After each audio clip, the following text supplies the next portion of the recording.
దక్షిణ భారతం పైన BJP special focus పెట్టింది. ఇప్పటికే నార్త్ ఇండియాలో తమదైన సత్తా చాటుతూ హిందుత్వం అనే ఎజెండాతో చాలా భయంగా, చాలా ఒక భీకరంగా ముందుకు వెళ్తోంది.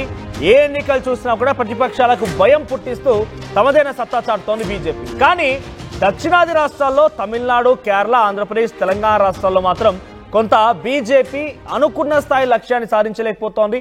కొన్ని సందర్భాల్లో అయితే తమకు వ్యతిరేకంగా అనేక రిజల్ట్స్ వస్తున్నాయి. ఏకంగా పార్టీలో కూడా చాలా మంది బయటికి వెళ్ళిపోతున్న పరిస్థితి. ఇంకా కేరళ, తమిళనాడు సంగతి ఉంచితే తెలుగు రాష్ట్రాల్లో తెలంగాణ, ఆంధ్రప్రదేశ్లో అయితే అనుకున్న స్థాయిలో లక్ష్యాన్ని చేరలేకపోతుంది. కొద్ది గొప్ప మన ఆంధ్రప్రదేశ్లో కొన్ని ఎన్నికల్లో విజయం సాధించినప్పటికీ అనుకున్న లక్ష్యాన్ని చేయడంలో కొంత విఫలయత్నం సాధించింది. ఇక తెలంగాణ విషయానికి వస్తే ఏదో చేద్దాం అనుకొని ఇంకేదో అయినట్టుగా అయిపోయిన పరిస్థితి. సో అయితే దక్షిణాది రాష్ట్రాల్లో పాగా వేసేందుకు పక్కా ప్లాన్ చేస్తోందట బీజేపీ. అందులో భాగంగానే పవన్ కళ్యాణ్ రంగంలోకి దింపి మోదీ, అమిత్ షా పవన్ కళ్యాణ్ చేత సౌత్ ఇండియా మొత్తాన్ని కూడా తమ చేతిలో చిక్కించుకునేటువంటి ఒక ప్లాన్ ని చేస్తున్నారట.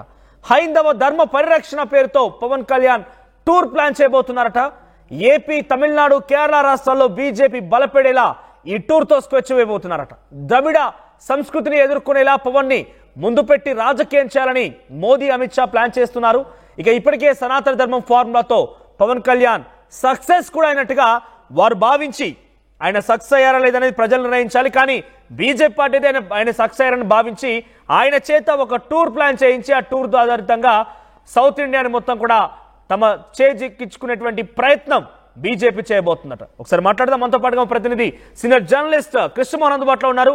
ఎస్ కృష్ణమోహన్, ఏంటి పవన్ కళ్యాణ్ ఇప్పటికే డిప్యూటీ సీఎంగా బాధ్యతలు నిర్వర్తిస్తున్నారు. ఎన్డీఏ కూటమిలో కీలకంగా ఉన్నారు. కొన్ని రాష్ట్రాల్లో ఎన్నికల ప్రచారం కోసం కూడా ఆయన సేవలు వినియోగించుకుంది బీజేపీ. కానీ ఏకంగా సౌత్ ఇండియా మొత్తానికి పవన్ కళ్యాణ్ ఐకాన్ గా చేయడం అంటే సాధ్యమవుతుందా? అది ఏ మేర బీజేపీ నిజంగానే ఈ యొక్క ఫార్ములాను ఇంప్లిమెంట్ చేయబోతోంది? మనోజ్, మొత్తం మీద అయితే పవన్ కళ్యాణ్ ఆంధ్రప్రదేశ్ ఎన్నికల 2024లో జరిగిన ఎన్నికల సందర్భంగా ఆంధ్రప్రదేశ్లో తన ప్రభావాన్ని అయితే చూపించారో అనేది ఖచ్చితంగా మనం చెప్పుకోవాల్సిందే. అయితే జనసేన, బీజేపీ ఉమ్మడి అజెండాతోనే ఆ కూటమి ప్రభుత్వం ఈరోజు అధికారంలోకి వచ్చింది అనేది ప్రతి ఒక్కరూ మాట్లాడుకుంటున్న పరిస్థితిగానే చూస్తున్నాం. అయితే ఇటీవల పవన్ కళ్యాణ్ ఎన్నికలు గెలిచిన తర్వాత సనాతన ధర్మం అనే పేరుతో దాదాపుగా ఒక 16 రోజుల పాటు ఆయన ఒక దీక్ష చేశారు. దీక్ష చేసి తిరుపతికి వెళ్ళారు. తిరుపతికి వెళ్ళి అక్కడ సనాతన ధర్మం అంటే ఏంటి, దాని గురించి ఏం చేయాలి, పబ్లిక్ ఏ విధంగా ఉండాలి, సనాతన ధర్మంలో ఉండాల్సిన నియమాలు ఏంటి, ఇవన్నీ కూడా ఒక లెక్చరర్ అయితే ఇచ్చిన పరిస్థితి అయితే ఉంది. చాలాసేపు దాని గురించి అయితే మాట్లాడారు. బహుశా ఈ సనాతన ధర్మం అనే వ్యవహారం మీద కొంత బీజేపీకి ఎక్కడో ఇది వర్కౌట్ అయినట్టుగా కనిపిస్తుంది వాళ్ళ ఉద్దేశంలో. సో వాళ్ళు చాలా క్లియర్గా పవన్ కళ్యాణ్ని ఏదైతే సనాతన ధర్మం గురించి మాట్లాడారో అదేవిధంగా హైందవ ధర్మం పేరు మీదట మొత్తం ఇండియా మొత్తం కూడా ప్రధానంగా ఏదైతే దక్షిణాది రాష్ట్రాలు కొంత వీక్గా ఉందో అక్కడ తిప్పితే ఎలా ఉంటుంది అనే ఒక ఆలోచన బీజేపీకి కలిగినట్టుగానే కొంత సమాచారం అయితే ఉంటుంది. అందుకే ప్రధానంగా పవన్ కళ్యాణ్ని ముందు పెట్టి వ్యవహారాన్ని బీజేపీ నడపాలి. హైందవ ధర్మ పరిరక్షణ సమితి అనే ఒక పేరుతో. సో ఆ విధంగా కొంత ప్లాన్ చేస్తున్నట్టుగా కొంత సమాచారం అయితే వస్తుంది. కానీ ఇది ఎప్పటి నుంచి స్టార్ట్ అవుతుంది, ఇది అఫీషియల్గా అవుతుందా కాదా అనే సమాచారం అయితే సరిగ్గా పూర్తి కాలేదు. కానీ ఒక అంచనాకు మాత్రం బీజేపీ వస్తున్నట్టుగా పవన్ కళ్యాణ్ని ముందు పెట్టి వ్యవహారాన్ని నడపాలి అనేది కొంత చర్చ అయితే జరుగుతుంది. ప్రధానంగా ఏపీలో ఏ విధంగా అయితే ఉన్నారో ఏపీ, తెలంగాణ, తమిళనాడు, అలాగే కేరళ, అవసరమవుతుంటే కర్ణాటక, ఈ 5 రాష్ట్రాల్లో కొంత తిప్పితే పవన్ కళ్యాణ్ని ముందు పెట్టి నడిపితే అతని సినిమాకున్న ఫాలోయింగ్ కావచ్చు, ప్రధానంగా అయితే ఖచ్చితంగా తమిళనాడులో కావచ్చు, అట్ ద సేమ్ టైం కర్ణాటకలో కావచ్చు, ఖచ్చితంగా పవన్ కళ్యాణ్కి కొంత ఫ్యాన్స్ ఫాలోయింగ్ ఉంది. అలాగే ఇటీవల కాలంలో కేరళలో కూడా కొంత పవన్ సినిమాలు బాగానే ఆడుతున్న నేపథ్యంలో ఇటీవల రిలీజ్గా పోతున్న కొన్ని సినిమాలు కూడా డెఫినెట్గా కేరళలో కూడా, అంటే కేరళలో బేసిక్గా ప్రభాస్కి విపరీతమైన ఫ్యాన్స్ ఫాలోయింగ్ ఉంది. అలాగే అల్లు అర్జున్కి ఫ్యాన్స్ ఫాలోయింగ్ ఉన్న పరిస్థితి మనం చూసాం. So at the same time Pawan Kalyan కూడా ఈసారి కేరళలో తన సినిమాల్ని రిలీజ్ చేయాలని అంటున్నట్టుగా కొంత సమాచారం అయితే ఉంది. కానీ మొత్తం మీద పవన్ కళ్యాణ్ గతంలో జనసేన పార్టీగా ఆంధ్రప్రదేశ్ లో 2 సార్లు అయినా ఒకసారి పొత్తులో ఇంకోసారి ఒంటరిగా తర్వాత మళ్ళీ మొన్న పొత్తులో పోటీ చేస్తే కానీ అక్కడ అనుకున్న స్థాయి లక్ష్యాన్ని సాధించలేకపోయారు. చాలా 10 ఏళ్ల పాటుగా నిర్విరామైనటువంటి పోరాటం చేస్తేనే అక్కడ సాధించగలిగారు. అదే స్థాయిలో జనసేన తెలంగాణలో కూడా ఉంది. తెలుగు రాష్ట్రాలకు సంబంధించి ఇంకొక రాష్ట్రం ఇది. సో తెలంగాణలో పోటీ చేస్తే ఇటీవల కాలం 2023 అసెంబ్లీ ఎన్నికల్లో 8 స్థానాల్లో పోటీ చేస్తే ఒక్క దగ్గర ఒక కనీసం డిపాజిట్ దక్కిన దాఖలాలు కూడా లేవు. అటు తమిళనాడులో, కేరళలో, ఇంక ఇతర రాష్ట్రాలు, సౌత్ ఇండియాకి సంబంధించి ఇంకా రాష్ట్రాల్లో చూస్తే కనుక ఆయన ప్రభావం ఏమాత్రం ఉండబోతుంది. ఎందుకంటే పాన్ ఇండియా లెవెల్లో పెద్దగా ఆడినటువంటి సినిమాలు కూడా సరిగ్గా లేవు. సో ఈయన కేవలం సంస్కృతి లేదంటే సనాతన ధర్మాన్ని ఉద్దేశించి దాన్ని ప్రొపగెండాగా దాని యొక్క ఉద్దేశంగానే వెళ్ళే అవకాశం ఉంది. ఆల్రెడీ ఫేమ్ ఉంది, ఆల్రెడీ నేమ్ ఉంది కాబట్టి ఆయన ఉపయోగించుకుందాం మనకు ఆలోచన పవన్ కళ్యాణ్ పైన వస్తుందా, లేదంటే కేవలం హైందవ ధర్మం, సనాతన ధర్మం అనే ఉద్దేశంతో వెళ్ళబోతున్నారా? అంటే మనం మీరు చెప్పింది 100% కరెక్ట్. ప్రధానంగా చూసుకుంటే పవన్ కళ్యాణ్కి ఆంధ్ర 2 తెలుగు రాష్ట్రాల్లో ఉన్న following different. At the same time Andhra ప్రజలకి పవన్ కళ్యాణ్ మీద ఉన్న ఆంధ్ర తెలుగు ప్రజలు ఎక్కడున్నా, 2 రాష్ట్రాల్లో తెలుగు ప్రజలు ఎక్కడున్నా పవన్ కళ్యాణ్కి ఆ మాస్ ఫాలోయింగ్ అయితే డెఫినెట్గా ఉంది, నో డౌట్ దాంట్లో. అదే ఆయన సినిమా పరంగా చూసుకుంటే ప్యాన్ సినిమాల వ్యవహారంలో ఆయన పెద్దగా సక్సెస్ అయిన పరిస్థితి లేదు. కానీ అల్లు అర్జున్ అదే కుటుంబానికి సంబంధించిన మెగా కాంపౌండ్లో ఉన్న వ్యక్తి అల్లు అర్జున్కి కొంత కేరళలో కావచ్చు లేకపోతే పాన్ ఇండియాలో అతను సక్సెస్ అయిన పరిస్థితి. మరోవైపు ఆంధ్రప్రదేశ్ చూస్తే ప్రభాస్. సో ఇట్లాంటి వ్యక్తులు చాలా వరకు సక్సెస్ అయిన పరిస్థితి మనం చూసాం. అయితే ఇక్కడ ప్రాబ్లం బీజేపీకి వస్తున్న ప్రాబ్లం ఏంటంటే బీజేపీ పవన్ కళ్యాణ్ని వీడాలి, లేదు పవన్ కళ్యాణ్ని పక్కన పెట్టాలనే ఆలోచనతో బీజేపీ లేదు. ఎందుకంటే పవన్ కళ్యాణ్ అనేవాడు బీజేపీకి ఒక ట్రంప్ కార్డ్ లాగా ఉపయోగపడుతున్నాడు. ఖచ్చితంగా బీజేపీ సక్సెస్ కావడంలో పవన్ కళ్యాణ్ 100% రోల్ ఉంది. ఇప్పుడు ఆంధ్రప్రదేశ్ ఎన్నికల్లో కూడా మొన్న జరిగిన ఎంపీ సీట్లో కావచ్చు, ఎమ్మెల్యేల సీట్లో కూడా వచ్చిన కూటమి ప్రభుత్వంలో 161 సీట్లు రావడంలో డెఫినెట్గా పవన్ కళ్యాణ్ రోలే చాలా కీలకమైన రోల్ అనేది చాలామంది చెప్తుంటారు. కానీ వాళ్ళ ఉద్దేశం కూడా అంటే పవన్ కళ్యాణ్ ఉద్దేశం అదే, బీజేపీ కూడా క్లియర్గా అదే భావిస్తుంది. పవన్ కళ్యాణ్ కూటమి ప్రభుత్వంలో 160 సీట్లు రావడంలో పవన్ కళ్యాణే రోల్. అందుకనే పవన్ కళ్యాణ్కి పెద్దపీట వస్తున్నారు. ఇటీవల కాలం మనం కానీ చూసుకుంటే పవన్ కళ్యాణ్ అన్న చిరంజీవిని కూడా మోడీ వరుసగా 2 సార్లు కలవడం కావచ్చు, తర్వాత మోడీకి చిరంజీవికి రాజ్యసభ సీటు కేటాయిస్తారు, అవసరం మెచ్చుకుంటే కేంద్ర మంత్రిని చేస్తారు.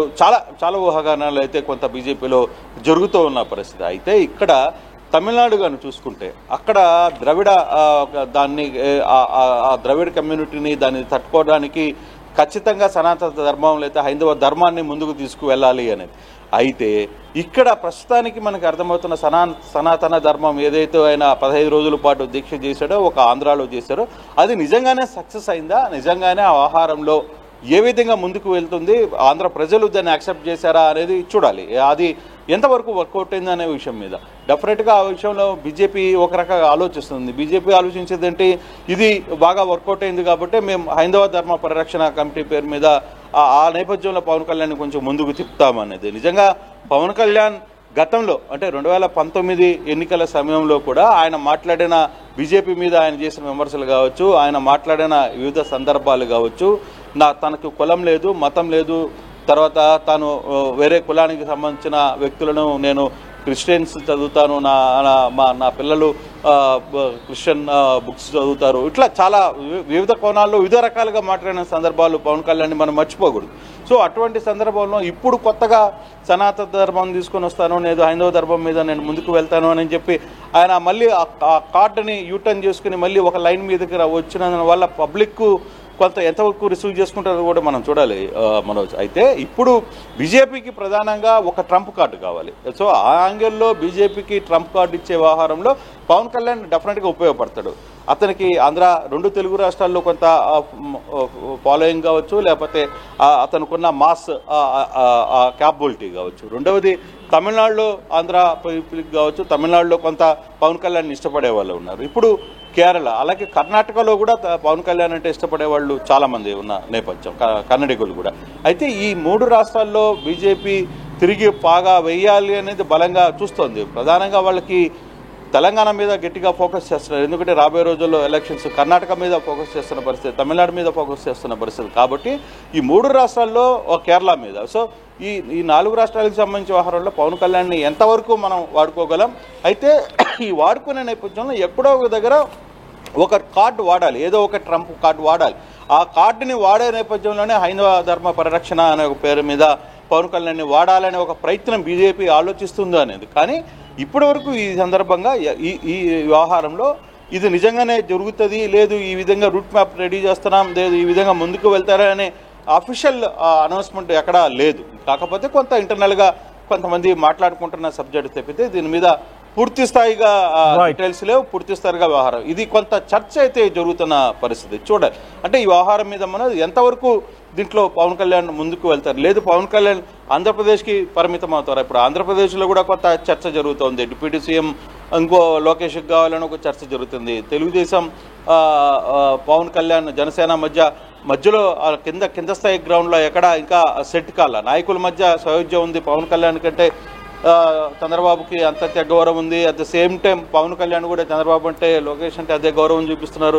బట్ ఆ మధ్యలో ఉన్న కింద క్యాటర్ ఇంకా సెట్ అయిన పరిస్థితుల్లో ఇంకా కొంత వాళ్ళ మధ్య గ్యాప్ నడుస్తున్న నేపథ్యం మనం చూస్తున్నాం. సో ఇవన్నీ సందర్భాల్లో ఆయన మళ్ళీ ఇక్కడ కాకుండా మిగతా రాష్ట్రాలకు వెళ్ళి అక్కడ తను ఎంతవరకు వర్కౌట్ చేయాలి. బహుశా డెఫినెట్ మహారాష్ట్ర ఎన్నికల్లో డెఫినెట్గా ఆయన కొత్త ప్రభావం చూపించారు. ఆయన తిరిగిన 2 ప్లేసులు కూడా అక్కడ మహారాష్ట్రలో బీజేపీ గెలిచిన పరిస్థితి ఉంది. బట్ ఇవన్నీ పక్కన పెడితే ఎంతవరకు ఈ వ్యవహారం ముందుకు ఈ 4 రాష్ట్రాలలో వర్కౌట్ అవుతుంది అనేది వేచి చూడాల్సిన పరిస్థితి అయితే ఉంది. ప్రస్తుతానికైతే ఒక చర్చ మాత్రమే ఇది, ఇంకా అఫీషియల్ గా ఎక్కడ డిసైడ్మెంట్ జరగలేదు. Right, thank you Krishnamohan, thank you for the updates. మొత్తం మీద ఏదేమైనా కూడా మొదటి నుంచి బీజేపీ పార్టీకి నార్త్ ఇండియాలో చాలా మంచి పట్టు అయితే ఉంది. మనం చూస్తే 2019 తర్వాత ఏ ఎన్నిక జరిగినా కూడా బీజేపీకి తిరుగులేదనే విధంగా కనిపించింది. అది మున్సిపల్ ఎన్నికలైనా, పంచాయతీ ఎన్నికలైనా, ఎంపీ ఎన్నికలైనా, అసెంబ్లీ ఎన్నికలైనా ఏ ఎన్నికల్లో కూడా తిరుగులేని శక్తిగా బీజేపీ పెరుగుతూ వచ్చింది. నార్త్ ఇండియాలో ఎట్టి పరిస్థితుల్లో కూడా బీజేపీ చాలా పెద్ద ప్రభావం చూపించగలుగుతోంది. ద సింగిల్ లార్జెస్ట్ పార్టీగా అన్ని విజయాలు సాధిస్తూ వస్తోంది. కానీ సౌత్ ఇండియా విషయానికి వస్తే కనీసం ఆ పార్టీకి కొన్ని సందర్భాల్లో కొన్ని రాష్ట్రాల్లో అయితే క్యాడర్ కూడా లేని పరిస్థితి. అటువంటి రాష్ట్రాల్లో సౌత్ ఇండియాలో పవన్ కళ్యాణ్ ఒక అజాత శక్తిగా భావించి పవన్ కళ్యాణ్ సేవలు వినియోగించి సౌత్ ఇండియాలో పాగా వేసి సౌత్ ఇండియాలో సనాతన ధర్మం పేరుతో ఒక టూర్ ప్లాన్ చేసి పవన్ కళ్యాణ్ చేత బీజేపీ కొంత సౌత్ ఇండియన్ చేజిక్కించుకునేటువంటి ప్రయత్నం ఏదో చేయబోతున్న ఒక చర్చ అయితే ప్రారంభమైంది. ప్రస్తుతం ఇంకా చర్చల దశలోనే ఉంది. మరి ఇది నిజంగా సాధ్యమవుతుందా లేదా అని చూడాల్సిన అవసరం అయితే ఉంది. సో పవన్ కళ్యాణ్ చేత నిజంగానే సౌత్ ఇండియా మొత్తం ఇన్ఫ్లుయెన్స్ చేసి బీజేపీ వైపుగా తిప్పే శక్తి సామర్థ్యం పవన్ కళ్యాణ్ దగ్గర ఉన్నా మీరేమనుకుంటున్నారు? పవన్ కళ్యాణ్ దగ్గర అంతటి సామర్థ్యం ఉందనుకుంటే కనుక మీ అభిప్రాయాన్ని కామెంట్ రూపంలో తెలియజేసే ప్రయత్నం చేయండి. ఆర్టీవీ యాప్ వార్తల్ని క్షణాల్లో చదివే అవకాశం ఉంటుంది. ఒక న్యూస్ పేపర్, ఒక టెలివిజన్ ఛానల్ మీ చేతుల్లో ఎప్పుడూ ఉంటాయి.